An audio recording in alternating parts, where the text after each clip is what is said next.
trabajo. Juan Becerra Costa, buenas tardes. Muy buenas tardes, qué gusto saludarlos a todos, ¿cómo les va? ¿Todos bien? Todos afortunadamente. Gracias, Juan. Alberto Nájar, buenas tardes. Hola, ¿qué tal? Buenas tardes. Un saludo a toda la audiencia y a ustedes que nos Gracias. acompañan. Arturo Cano, buenas tardes. ¿Cómo estás? Buenas tardes, bien, aquí saludando a todos los que nos siguen. Bien, pues muchas Y a gracias. ustedes con mucho gusto. Sí, muchas gracias. Recordemos que se vale interrumpir, se vale hacer comentarios, acotaciones, lo que sea necesario para que nuestra mesa tenga la actividad y el intercambio de puntos de vista que sea necesario. Ya lo sabemos y vamos a iniciar esta mesa. Juan Becerra Costa, ¿cómo viste el mensaje del presidente López Obrador ayer a 2 años de gobierno? ¿Qué aspectos relevantes? ¿Cuáles te parece que faltaron? En fin, tu análisis de lo dicho ayer por el presidente López Obrador. Pues un mensaje, Julio, muy distinto a lo que estábamos acostumbrados como discurso de presidentes, ¿no? No es mi caso, yo desde chiquito, pues en mi casa nos sentábamos los informes de los presidentes de la República, sus mensajes, y bueno, se daban cifras durante horas y horas hasta llegar un momento en el que oíamos un discurso con el mismo tono, con el mismo ritmo, pero ya de plano no lo escuchábamos y pues ahora lo que vi es un mensaje más dirigido a la población en el que sí con datos, pero más con ideas y con proyectos habló el presidente sobre cómo se ha avanzado en la construcción de un cambio del Estado, lo que ha sucedido durante los últimos y primeros 2 años de su administración, y un mensaje que pues, fue claramente cuestionado y criticado por miembros de la oposición, quienes señalan que dicen que una realidad que es ajena a los ciudadanos, y ellos preguntan, en todo su derecho, que dónde está la mejora, que dónde está la transformación que prometió. Uh-huh. Bueno, a mí me parece que sí se da en varios sentidos, y que también existen, sin duda, muchos pendientes, pero estos avances, ¿dónde se pueden ver? Desde distintas perspectivas, me parece que no solo están en lo simbólico, ¿no? Que lo simbólico, ya lo hablábamos aquí en alguna ocasión, tiene su enorme dosis de contundencia, y ahí está, ¿no? El haber abierto desde el 1 de diciembre de 2018 la residencia Los Pinos, un símbolo de los excesos del poder de una clase política que estaba alejada de la ciudadanía. Hoy es Casa del Pueblo de México, o el avión expresidencial cuya rifa tuvo una enorme convocatoria, pero más allá de esto está la transformación de lo que eran abusos ilegales apadrinados por los políticos en beneficio de sus cuates o de sus cómplices, peor aún, como lo era la condonación de los impuestos, ¿no? Una condonación avalada por presidentes, por secretarios de Estado a los más ricos, a las grandes empresas, ¿no? ¿Qué me dicen de la discrecionalidad con la que funcionaban los fideicomisos?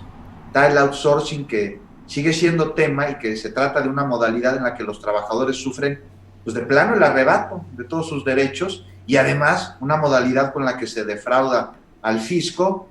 Y bueno, ahora lo vimos clarísimo, ¿no? Con la pandemia, un sistema de salud público totalmente y durante años saqueado, y precisamente con ese sistema de salud público pues nos enfrentamos a esta pandemia y se construyeron hospitales y en tiempo récord se reconvirtieron varios en una nación, además con un terrible problema de salud desde hace ya pues, muchos años, ¿no? Resultado de una ausencia total de políticas en materia de prevención y de alimentación, de contubernios entre industrias de comida procesada, de refresqueras y políticos que convirtieron a nuestro país en uno de personas con obesidad, sobrepeso, con diabetes, y pues ya sabemos que son comorbilidades que complican enormemente al COVID-19, y por eso pues, ahí vemos iniciativas que hay que valorar, como el etiquetado claro o las restricciones que se han implementado y se siguen buscando implementar en materia de comida chatarra, sobre todo en los chiquitos, en las niñas, en los niños. Entonces, cuando le reclaman a la actual administración la cifra de muertos, pues deberían ellos, quienes lo hacen, también voltear a ver a quienes causaron que nuestra población se alimente con basura y a quienes desfalcaron a la salud pública en México, y ver lo que ante esta situación se hizo y se sigue haciendo. Entonces, pues me parece que son más las cosas que se han desaparecido, eliminado, que fue lo que dijeron algunos diputados del PAN, que las nuevas creadas que estén funcionando. Uh-huh. Y bueno, pues yo les pregunto qué pasó con las becas, qué pasó con los programas sociales, la limpia que se sigue haciendo y durará años en las instituciones. O sea, ahí está, lo dijo el presidente, ¿no? Lo de 1 millón de jóvenes a los que les decía ninis, pues se está buscando que reciban capacitación, pero además se les está pagando un salario mínimo. Tenemos desde ayer la gratuidad de servicios de salud, y aquí le paro ya con los datos. Me parece que todos escuchamos el informe, ¿no? Y tampoco se trata de andar matraqueando, ¿no? Se debe hablar de pendientes, que los hay muchos, y la inseguridad me parece que es uno de los más graves, y si bien ha disminuido los índices de varios delitos del fuero federal, pues no está para nada resuelto el tema, y nuestro país sigue siendo el gran puente de las drogas hacia el gran consumidor que es los Estados Unidos, y sigue existiendo una red de cientos de organizaciones delictivas que se han apoderado incluso de funciones del Estado, gobiernan. Hay municipios, estados en los que el crimen construye escuelas, hospitales, cobra tributo y a cambio da seguridad y atención, y esto pues de manera totalmente ilegal, y es algo que tiene que resolverse y pues solo podrá hacerse a través de una reconciliación de la que tanto se habla en esta transformación, y con ella lograr que la calidad de vida de los mexicanos mejore y que existan oportunidades para que todos nos desarrollemos, para que la población pues tenga alternativas para salir adelante, y quienes esos andan de mañosos, sin importar más que su naturaleza delincuencial, pues tengan en las autoridades una competencia real en materia de opción de vida para quienes han vivido durante siglos en condiciones de terrible desigualdad. Y ya me extendí, Julio, pero me parece que podemos seguir hablando de otros pendientes, ¿no? Las mujeres, en relación con la prensa, pero yo cedo la palabra ahorita. Muy bien, gracias, Juan. Alberto Nájar, hoy vi en El Informador, este diario jalisciense, una caricatura de Cucho, que es un buen caricaturista, la titula Ecos del Informe, y están dos personas sentadas en una banca, un poco dándose la espalda, pero al mismo tiempo voltean a verse, y uno le dice, ¿y ya somos Dinamarca? Y el otro le pregunta, ¿y ya somos Venezuela? Me parece que son las dos posturas que muchos están debatiendo en este momento, Alberto Nájar. ¿Ya somos Dinamarca o ya somos Venezuela? ¿Cómo ves las cosas, Alberto? Pues somos un México que está empezando a cambiar de una u otra forma.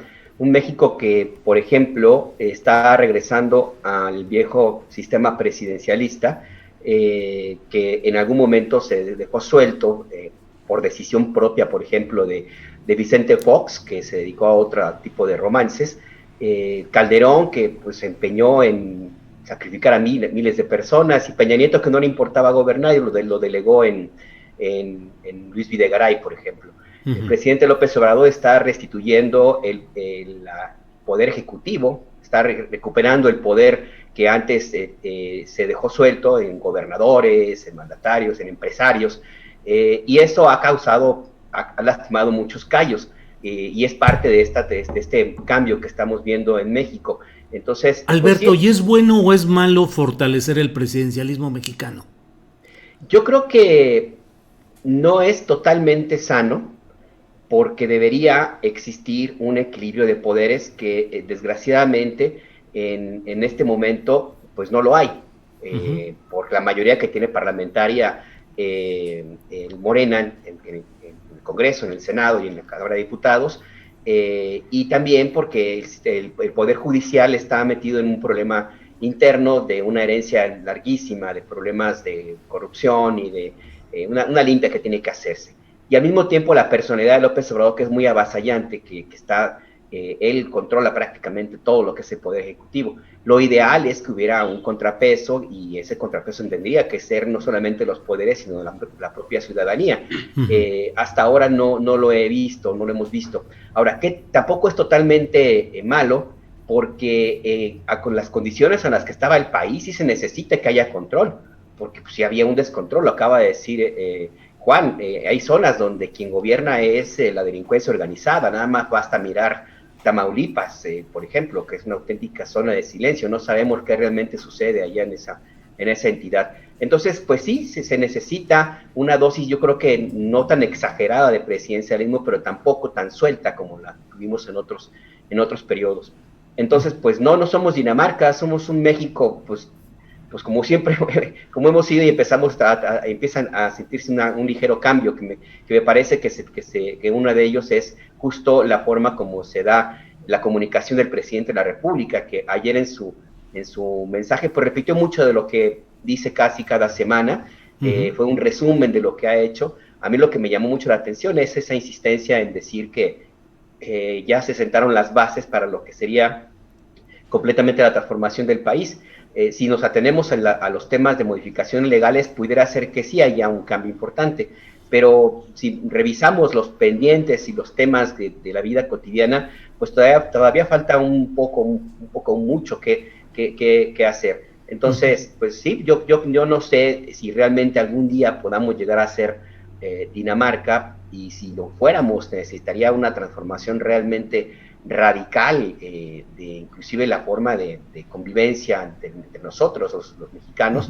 Y yo sí veo también muy lejana la posibilidad de que nos convirtamos en una Venezuela, por las diferencias enormes tanto de la sociedad venezolana como la mexicana, y por la propia tradición y la dinámica, inclusive económica, que sigue el país, que es muy distinta a la que siguió la Venezuela de Hugo Chávez.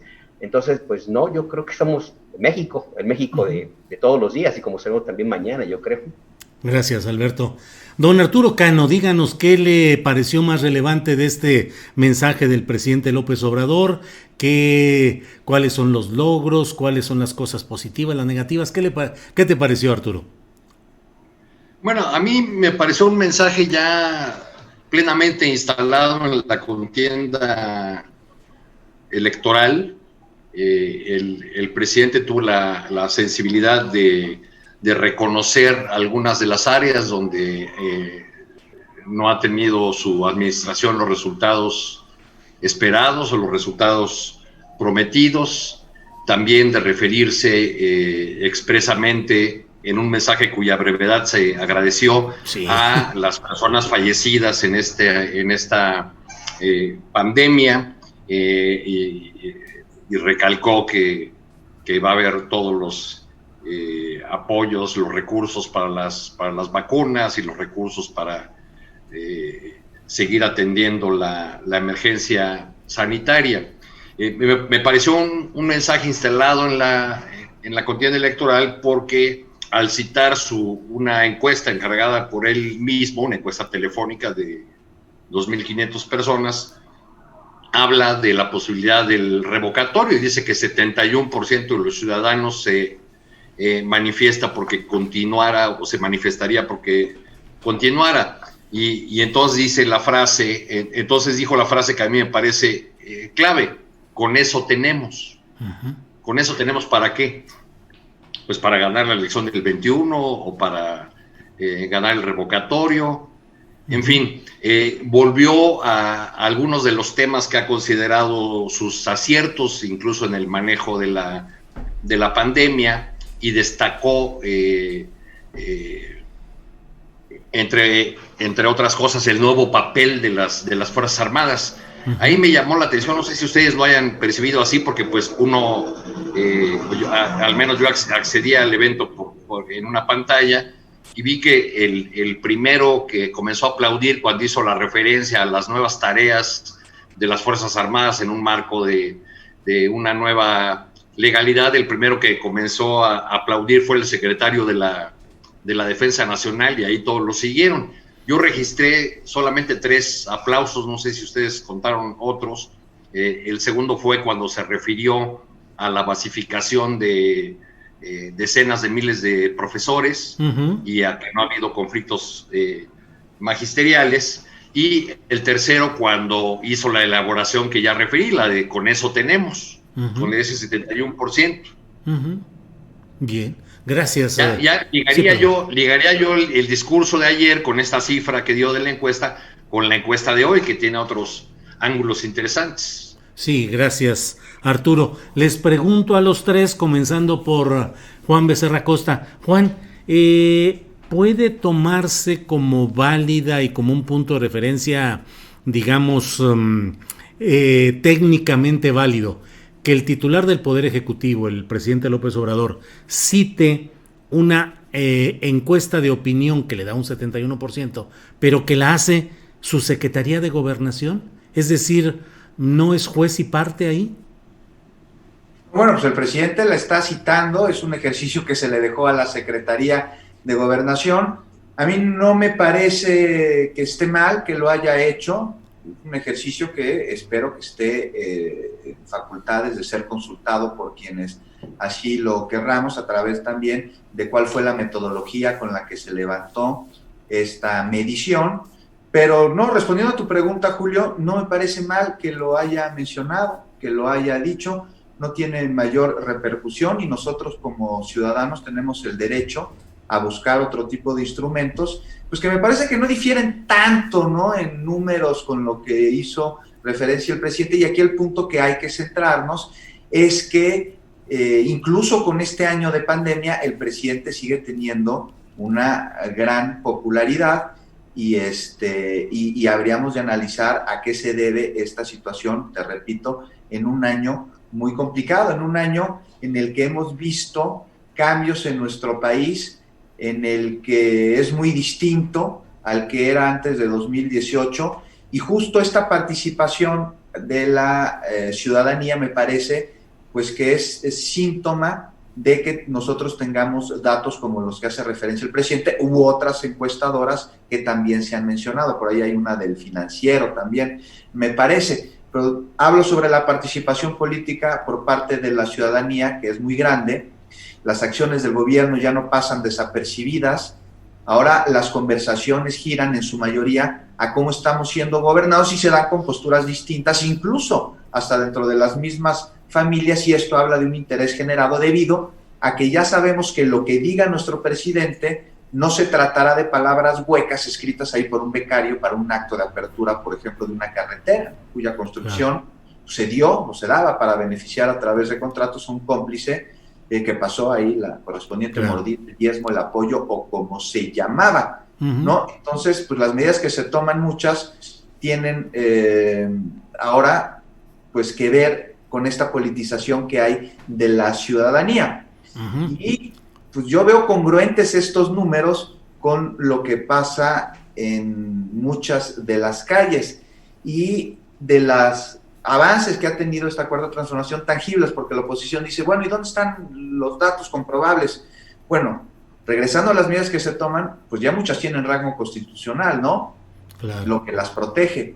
Y aquí a mí me gustaría decir, Julio, ya para terminar esta participación, que lo que me preocupa con esta transformación que sí veo que se está dando es lo que va a pasar después del 2024, porque las viejas mañas, pues estas tienen raíces profundas y podrán estar siendo podadas ahorita, pero talarlas, esto sí va a estar muy complicado, ¿no? Siendo que la sed de poder y de dinero, pues corrompe a casi todos. Y estoy seguro, la verdad, de que nuestro presidente, que tiene como cualquier ser humano sus puntos a discutir, es una persona íntegra y honesta en sus intenciones de generar una transformación que dé bienestar a los mexicanos, pero ¿quién viene después de él y a qué grupo va a representar? ¿Qué intereses va a tener? ¿Qué deudas va a tener? ¿Con quién se está juntando? Y es que lamentablemente en este país los políticos corruptos... Ahí podríamos agregar una pregunta, Juan. Sí. ¿Qué está haciendo el presidente López Obrador con su enorme liderazgo y con la fuerza que tiene su voz para construir a ese personaje que tú estás buscando?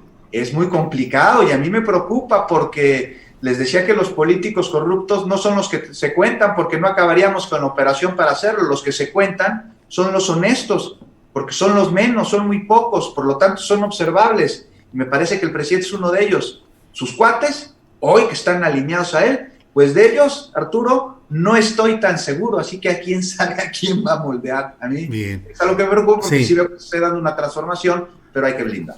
Gracias, Juan. Alberto Nájar, ¿qué opinas de la pregunta que planteé para los tres? O sea, el presidente fija una especie de vara alta y dice, tengo 71% de la popularidad o del apoyo de la gente a mi gobierno.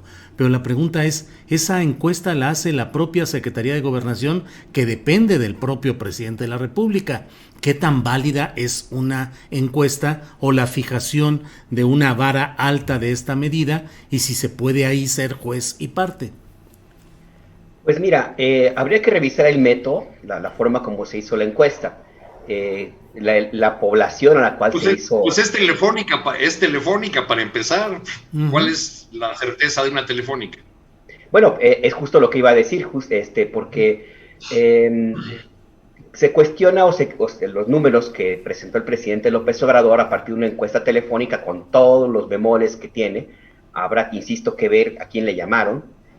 las personas que tienen teléfono en algún momento, cuando empezó este tema de las encuestas, la demoscopía, que lo cubrimos mucho, ¿te acuerdas, Arturo? Ahí en Maciosare, nos tocó los primeros momentos en los cuales las encuestas se pusieron como el gran oráculo.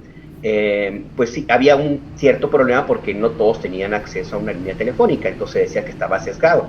Pero pues ahora hay hay miles, no es cierto, hay millones y millones de teléfonos celulares, entonces ahí cualquiera puede tener acceso a una llamada, pues a una encuesta de esta naturaleza. Habrá que elegir, habrá que ver cuál fue como el rango, el espectro en el cual se hizo la encuesta.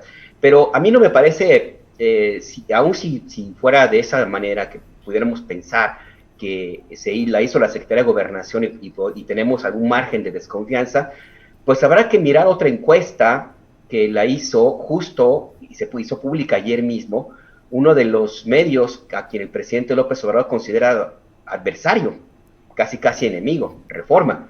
El Reforma publica su encuesta y le da 61% de respaldo al presidente. Sí. O sea, y es Reforma. Sí. Y todos bueno, los periodistas y cierto círculo de la población sabe muy bien cuál es el Fueron varias encuestas, ¿no? De hecho, por eso se generó hasta todo un debate en las redes sociales sobre el asunto y por eso la tristeza de ciertas voces opositoras que no alcanzan a explicarse qué pasa con la popularidad del presidente de la República y por qué sigue teniendo esa popularidad, al grado de que le permite a personajes aliados del presidente, como Manuel Velasco, decir en una entrevista que sin el presidente López Obrador, Morena vale cero. Sí. Habría que preguntarse cuánto vale el Partido Verde sin el presupuesto de Chiapas.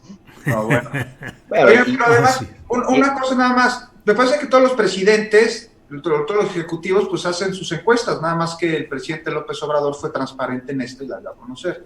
No sé qué tal vez por ahí va el punto que planteas, ¿no, Julio? Sí, la presidencia siempre ha hecho encuestas. De hecho, muchas de las casas encuestadoras nacieron de una oficina de encuestas que se creó en el sexenio de Salinas, encabezada por Ulises Beltrán.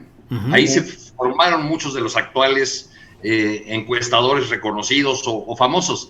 El tema más bien es si esa encuesta hecha por el mismo gobierno debe difundirla el gobierno.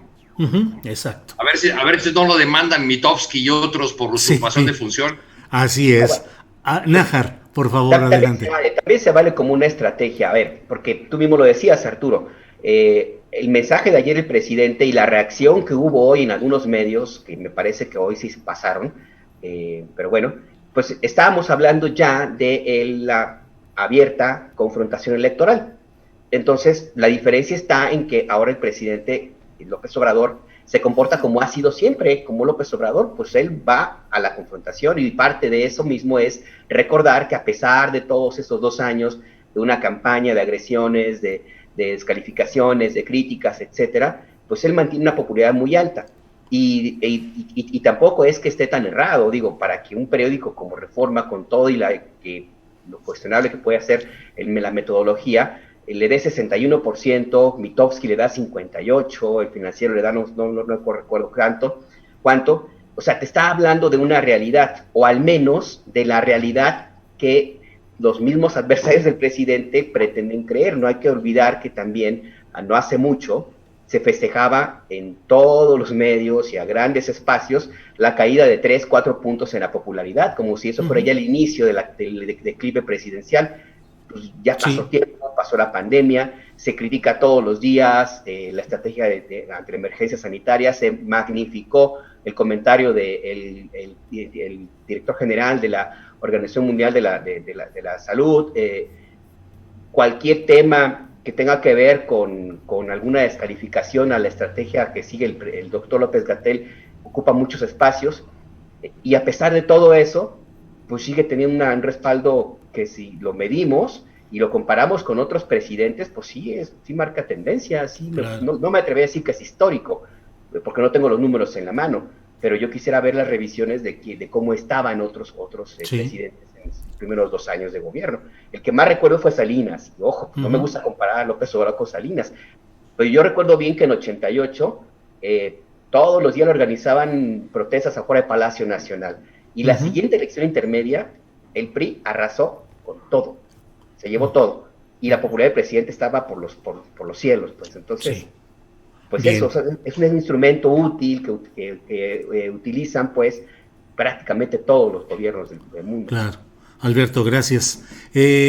Arturo Cano, ya hiciste una precisión muy importante. Tal vez la pregunta no es como yo la planteé, de si se puede ser juez y parte y de si es correcto que el presidente cite la encuesta de opinión hecha por la propia Secretaría de Gobernación, sino el hecho de que se difunda y se use por la oficina de la presidencia o la voz del presidente de la República. ¿Puedes abundar más en lo que estabas ya planteando sobre este tema, Arturo?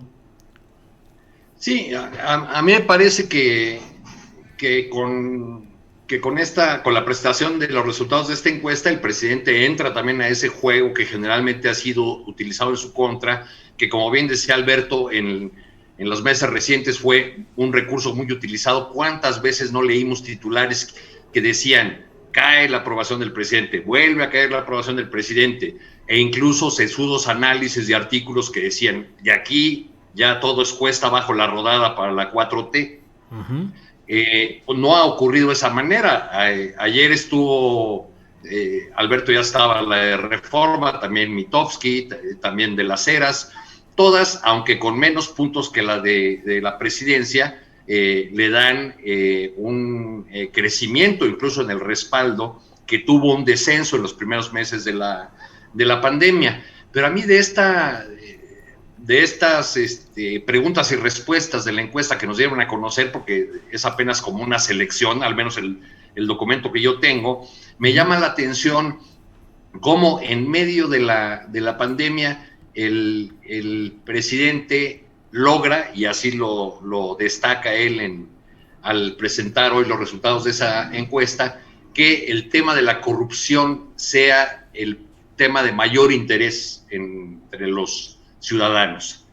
Pero también hay otras cosas, otras áreas que no marchan, digamos, como el gobierno hubiese esperado, en gran parte por la pandemia, pero también por una crisis económica que ya venía en camino. Y me refiero a la pregunta que aborda el tema económico. En la misma encuesta del presidente, 8 de cada 10 entrevistados dice que su situación económica en este momento es igual o peor que el año pasado. Y cuando la pregunta es si esta situación mejorará el próximo año, prácticamente 6 de cada 10 dicen que no creen que va a mejorar la situación. Y a pesar de eso, en la misma encuesta pues hay un respaldo muy alto tanto al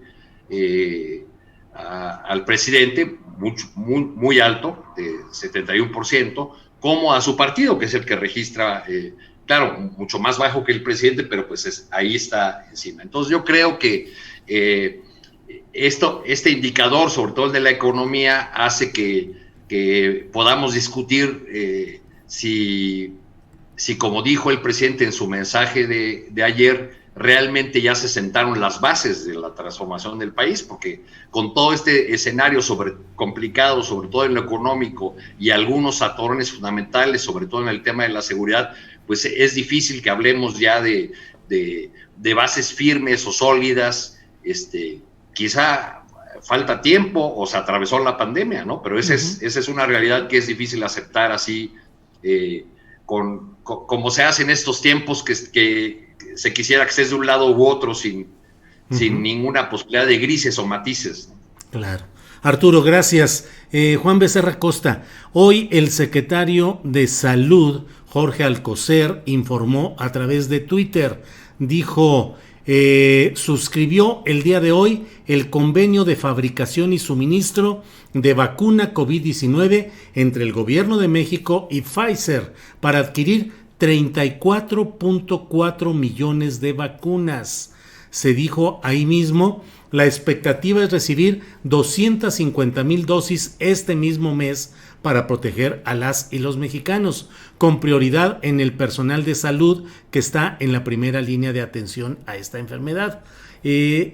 te pregunto, Juan, y luego le pediremos la opinión a Alberto y a Arturo, pero ¿estará llegando ya a un punto menos complicado? ¿Estaremos viendo al final del túnel la luz en materia de esta pandemia que el propio presidente de la República ha dicho que ha sido el mayor obstáculo para el flujo de la llamada cuarta transformación? ¿La estará ya librando México con estas cosas o seguirán las consecuencias económicas fuertes?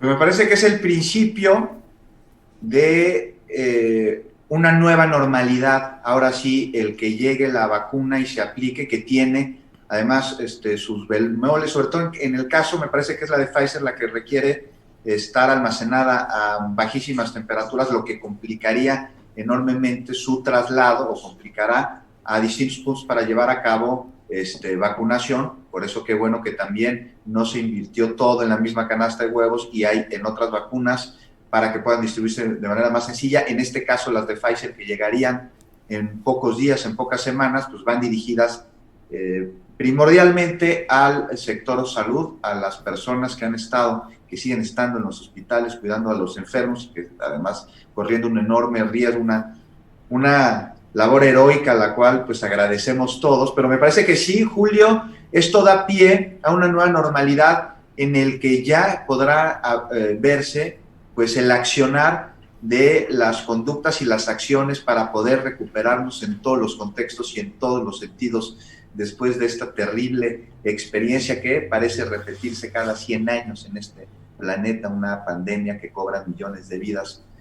Y bueno, pues la vacuna, ya lo decíamos aquí hace algunos meses, mientras no exista vacuna en contra de la enfermedad del COVID-19, todo seguirá detenido, los niños no podrán ir a las escuelas, los comercios no podrán abrir de manera regular. Con esta aplicación de la vacuna y después a través del proceso en el que sea masivo y alcance a toda la población, yo no veo cuáles serían los mayores impedimentos para que no regresemos a nuestras actividades cotidianas y se recupere el sector económico, el sector social del que muchas veces poco se habla, el sector de salud mental, todo el asunto psicológico. Una generación, la que están ahorita los chavitos que están yendo a la primaria, a la secundaria, a la escuela, van a tener pues un año, no sé si llamarlo trunco, sería muy, muy aventurado en su desarrollo, sino se tendrán que encontrar las herramientas para adaptarse a lo que han tenido que vivir y ser de la mejor manera funcionales. Pero sí, a mí me parece que es el inicio del acabose de esta situación que hemos vivido. Pues ojalá así sea, Juan, gracias. Alberto Nájar, espejismo, optimismo, realidad. ¿Crees que ya estamos por ver la luz de salida del túnel? Uy, yo voy a ser pesimista, yo creo que todavía no. A mí me parece que es la medida correcta el que se compre esta vacuna para proteger al personal médico, que es el que está en muchísimo riesgo.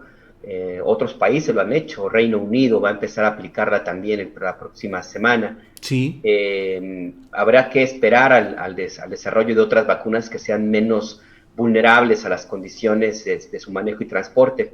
Pero pues aquí el tema es que la lección que nos deja esta pandemia, particularmente en México, tendría que enfocarse a por qué se ha cebado tanto en este país. Y tiene que ver con una tradición de alimentación, de desnutrición, de muchas enfermedades como la diabetes, por ejemplo, la obesidad, provocadas también inclusive por políticas públicas de gobiernos anteriores. Entonces, pues ojalá que esto fuera el inicio, como dice Juan, de este gran problema, pero la expectativa es que esto no va a terminar tan a corto plazo. Y tenemos el problema en México, como en otras partes del mundo, que la desesperación por lo que estamos viviendo puede llevar a tomar decisiones equivocadas. Y me refiero a lo que ocurrió en Madrid, por ejemplo, esta semana, donde miles y miles de personas se fueron al centro de la ciudad y pues el gobierno de esa ciudad pues tuvo que tomar decisiones todavía más drásticas.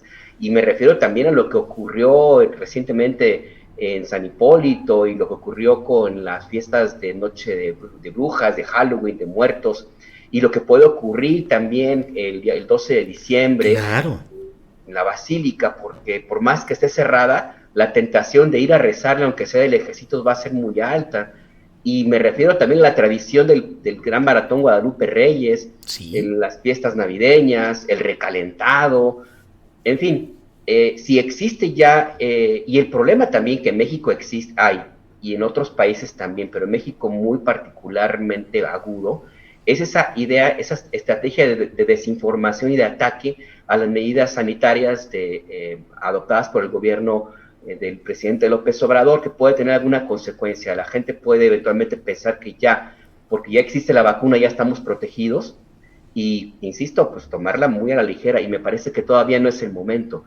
Y no es el momento porque estamos empezando el invierno, empieza la época de influenza. En algunos estados, como Jalisco, donde el irresponsable gobernador Alfaro ya está mandando a los niños a las escuelas. Para enero, dice. Sí, donde además el problema fuerte es el dengue, por ejemplo, o sea, se le suman 3 cosas: COVID, influenza, dengue, en fin, y si le sumas a todo esto las propias condiciones de la población mexicana, con altísimos niveles de diabetes en jóvenes, no sé, yo por eso sí soy pesimista. Yo creo que todavía no empieza el declive de esta pandemia. Habrá que tomarlo con pinzas, hay que esperar todavía un rato.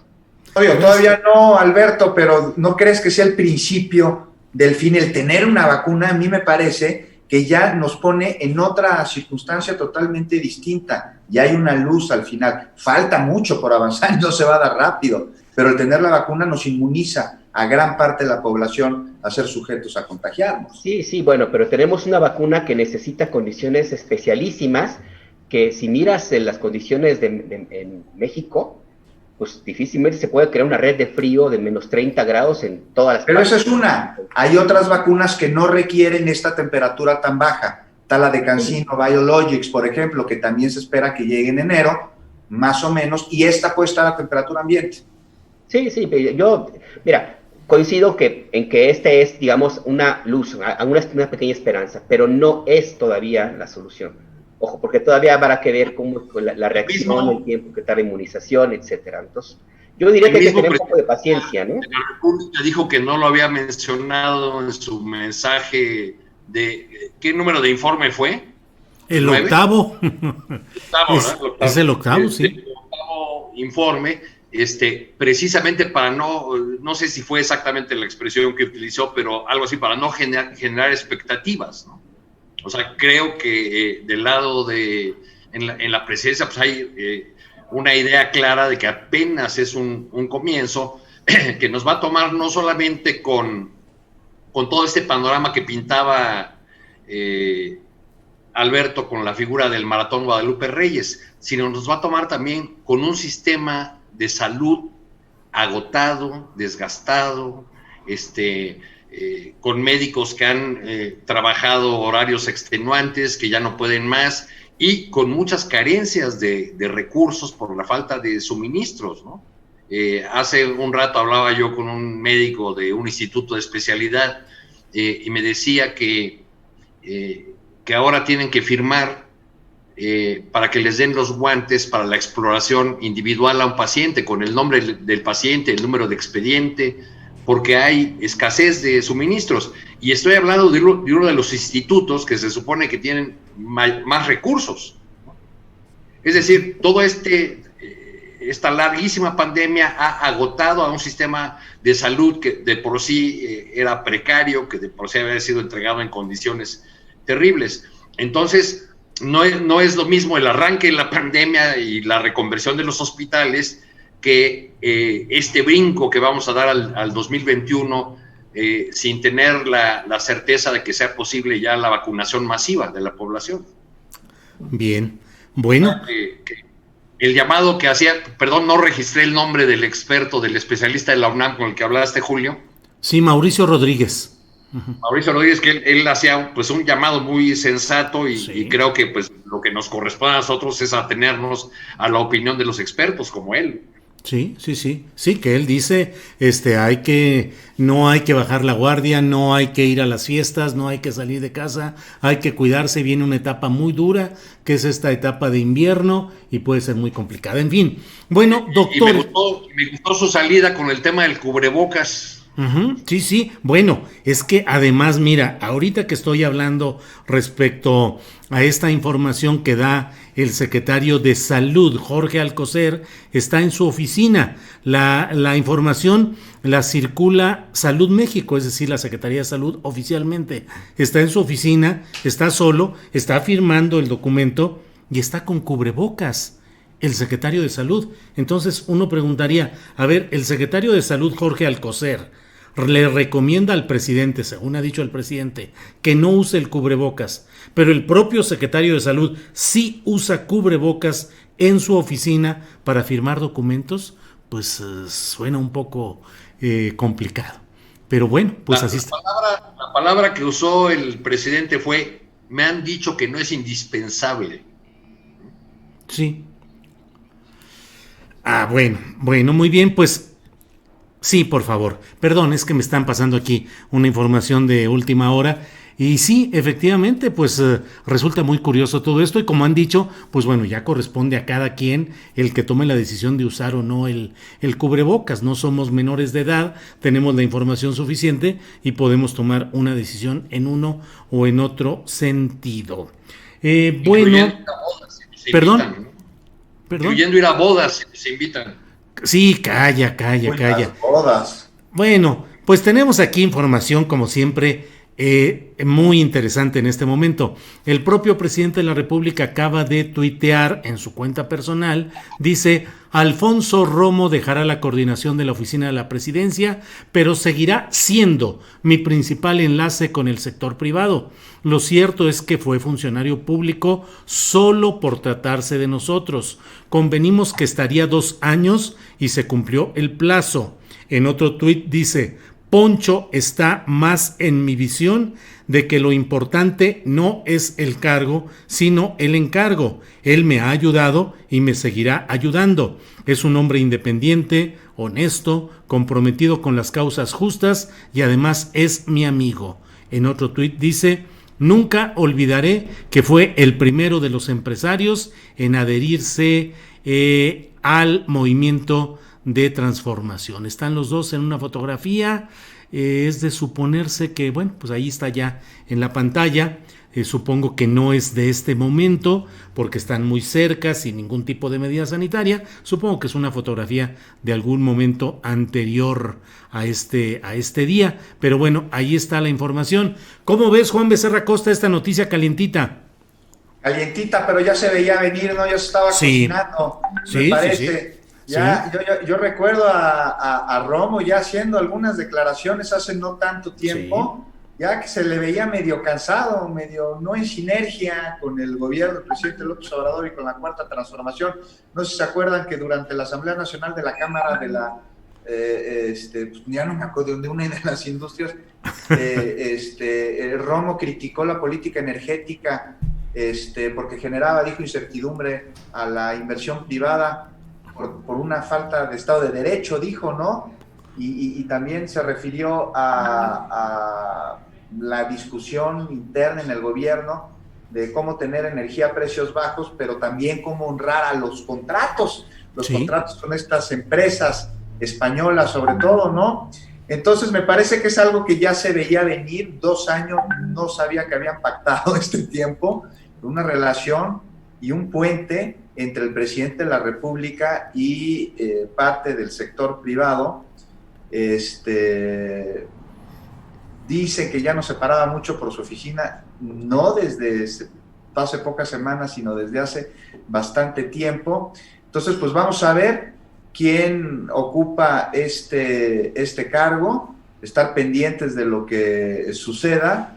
Y bueno, no me extraña, es una papa caliente, como bien mencionas, Julio, pero yo creo que se veía venir, no me parece que se hubiesen estado comunicando bien, y el glisofato también fue un tema ahí que causó cierta conflicto dentro del gobierno, incluso pues un secretario de Estado de poco tiempo después dejó su cargo, dijo que no tenía nada que ver al respecto, pero bueno, en política las casualidades no existen. Bien, Juan, pues muchas gracias. Alberto Nájar, una pérdida de poder real de Alfonso Romo, no de hoy, desde el inicio de su encargo, cuando parecía el gran gestor, el enlace, el contacto, el promotor, fue sufriendo descolones y cada vez se mostraba más ineficaz ante los propios empresarios. Y bueno, en estas épocas recientes, como lo ha dicho Juan, pues declaraciones abiertamente críticas, no en un grado estridente, pero sí críticas del comportamiento del gobierno al cual él pertenecía. Parecía estarle hablando a otro gobierno, como si él no fuera parte de esa misma instancia. Tatiana Cloutier, que es parte de su equipo, que es gente de su área, de su grupo, no fue candidata a gobernadora en Nuevo León. Y bueno, también valdría la pena preguntarse si el secretario de Agricultura va a seguir ahí, porque esa fue una concesión plena al propio Alfonso Romo. Y luego me pregunto si acaso el cargo por el cual Tatiana Cloutier dijo que prefería mantenerse en el plano nacional no se irá como jefa de la oficina de la presidencia en lugar de su coequipero Alfonso Romo. En fin, muchas especulaciones, Alberto, pero tú eres un hombre sensato, así es que habrás de aterrizar todo este choro. ¿Qué opinas, Alberto? Pues mira, desde el año pasado lo estaban renunciando. Estaba ahorita revisando un poco rápido los periódicos. Uh-huh. En agosto de 2019 ya se anunciaba que no estaba contento, que no estaba conforme. Uh-huh. Él mismo había asumido algunas posiciones, como dice Juan, un poco fuertes. Tengo una declaración en la convención del Instituto Mexicano de Ejecutivos de Finanzas, donde dice que no podemos manejar un país que está decreciendo al 9% como si estuviéramos creciendo al 9%. O sea, él ya se veía bastante inconforme. ¿Sí? Y además supongo que también las presiones que estuvo recibiendo por parte del Grupo Monterrey, de donde él es, digamos, originario, pues fueron bastante fuertes. Supongo que también habrá resentido muchísimo. No estoy muy seguro si el trato o las deferencias presidenciales, pero sí ya los golpes internos que se están dando en el gabinete. Y bueno, pues esto ya se veía venir, como dice Juan. Yo creo que en ese sentido, no sé hasta qué punto dejó de ser útil, puesto que el enlace de Alfonso Romo y la operatividad que pudo haber tenido con los grupos empresariales, si tomamos en cuenta lo que está ocurriendo, por ejemplo, con algunos grupos políticos, como el famoso Frena y la posición de algunos empresarios de Monterrey financiando a esta oposición.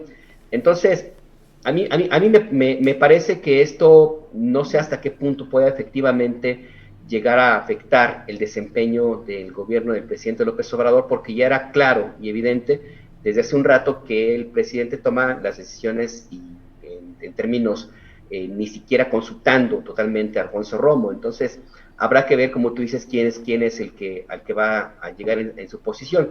Lo que sí entiendo es que no sé si llamarle que se ha roto un puente, porque ni siquiera estoy seguro si alguna vez se construyó, pero sí va a ser un poco más complicada la relación con los empresarios, puesto que no sé a quién vaya a poner el presidente, pero si no es alguien que necesariamente tenga alguna vinculación o sea más o menos bien visto entre el sector privado, como están las cosas, sí puede representar un problema todavía mayor. Y en este mundo de especulaciones ya hasta se dice que Carlos Slim ya no va a Palacio Nacional, uh-huh. Ya dejó de ser el asiduo visitante. Uh-huh. Que envió a su hijo a uno de los actos importantes recientes para no ir él. Así es. Son señales. Además, y con eso termino, Julio, pues para acompañar al presidente de la República, lo saben bien las personas que lo han acompañado en las distintas campañas presidenciales, debe tener una gran resistencia. O sea, esto es casi una carrera en rarámuri. Para aguantar el paso se ocupa mucho.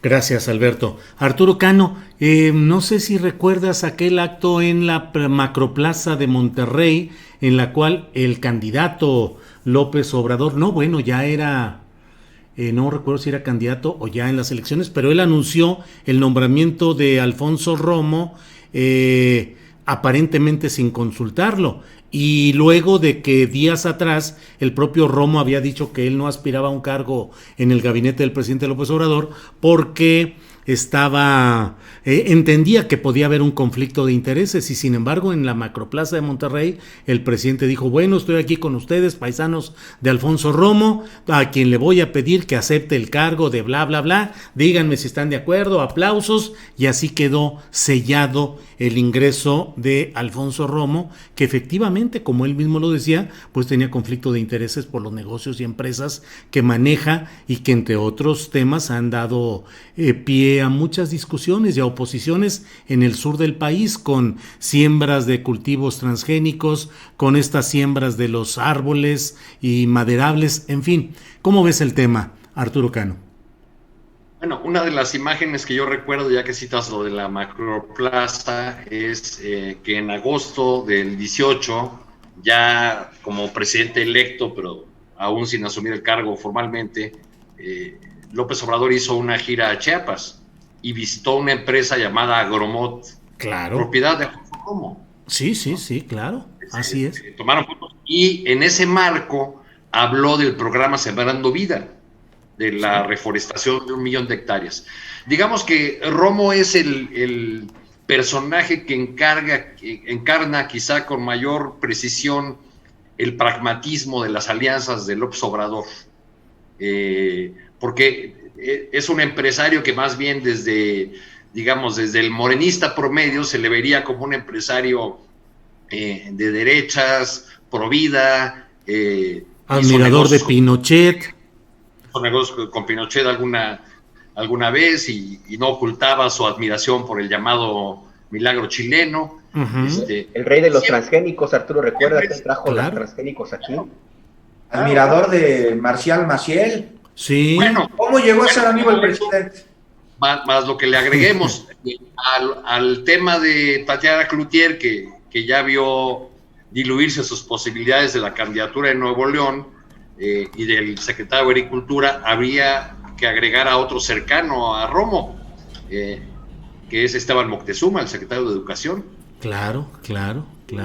Algunos dicen que responde a Salinas Pliego, pero yo más bien lo veo en la órbita de Romo, ¿no? Uh-huh. Lo que llama la atención es el momento en que, o una de las cosas que llama la atención es el momento en el que se anuncia este cambio o el fin de este encargo. Uh-huh.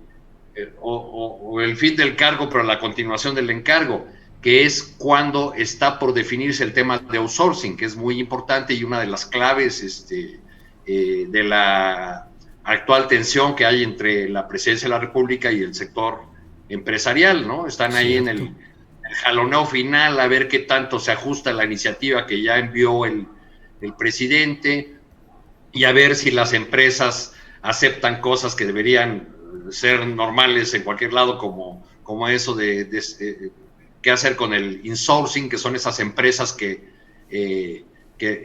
la misma empresa matriz, digamos, crea una empresa para no pagar utilidades, ¿no? Uh-huh, uh-huh. Ahí está ese tema entre los pendientes y sobre todo el tema de los plazos de cuándo entraría en vigor un nuevo modelo que eliminara de plano, que fuera eliminando el outsourcing. Entonces, se da en este momento delicadísimo esta salida, lo que no hace sino llevarnos a la conclusión de que pues ya fue la última gotita de una serie de desacuerdos que ya mis compañeros aquí de mesa han relatado o han descrito. Bien, gracias, Arturo Cano. Juan, preguntabas ahí entre voces que estábamos hablando sobre este tema, decías, ¿cómo se hizo amigo de Andrés Manuel López Obrador? Ya chequé, fue el 23 de junio de 2018, cuando el entonces candidato hizo la invitación a Alfonso Romo. Eso fue en esa ocasión, como candidato todavía Andrés Manuel López Obrador. Pero, ¿cómo se habrá hecho amigo? ¿Cuáles serían las relaciones ahí, Juan? No tengo ni idea, me causa muchísima extrañeza cómo una persona con los intereses y devociones de Romo se hace tan cercano al presidente López Obrador. Yo no se sabían que fue deportista olímpico. Sí, Romo. Claro, del equipo de equitación. Sí, no hacía mucho deporte, el que hacía deporte era el caballo, pero ahí les va, era muy malo, Ajá. era terrible montando a caballo, pero Ajá. tenía los caballos más caros y mejores, no solo de México, sino de todo el mundo, y por eso calificaba a las Olimpiadas. No sé si aquí puede haber una relación similar con el poder que te da este dinero y las relaciones que tiene con los distintos empresarios.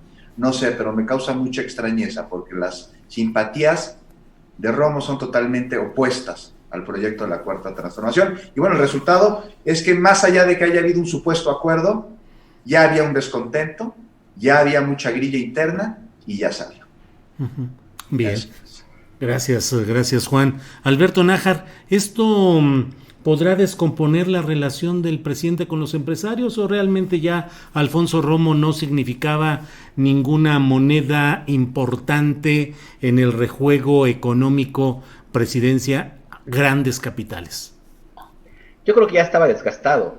O sea, ya dejó de ser un eslabón útil, una vinculación necesaria, y no veo que cómo pueda de una u otra forma afectar en términos reales, eso sí, porque mediáticamente va a ser un escándalo, seguramente ya está empezando a hacerlo.